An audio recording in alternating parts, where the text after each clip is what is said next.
Hi, I'm Sam Cox.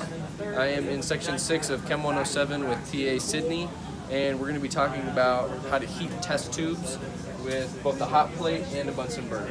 So number one, never touch the test tube with your hand, always use these clamps. The other thing is you never want to let the beaker that you're going to be heating the test tube in, you never want it to go dry, to just have a beaker on a hot plate getting super hot. So we try to keep it half full. It recommends 250 milliliter beaker, half full, so we've got it filled right up to about 125 right there.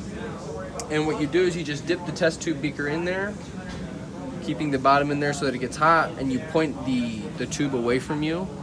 And you're always doing it underneath the hood, your personal draft hood, so that any fumes that would come off of the chemical as it's getting heated would just go into there and be ventilated out as opposed to spraying out over you, okay? So then when you remove the test tube beaker, just as you would in any other case, you would place it into the test tube rack to cool. The other way to heat a test tube beaker is over the Bunsen burner. So with the Bunsen burner, you hold it over, again, pointing it away from you and anybody around you, so that if something came out of it, it wouldn't go into anybody.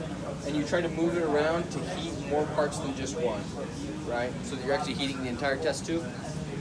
And then after you're done with that, again, you put it in this test tube rack to cool.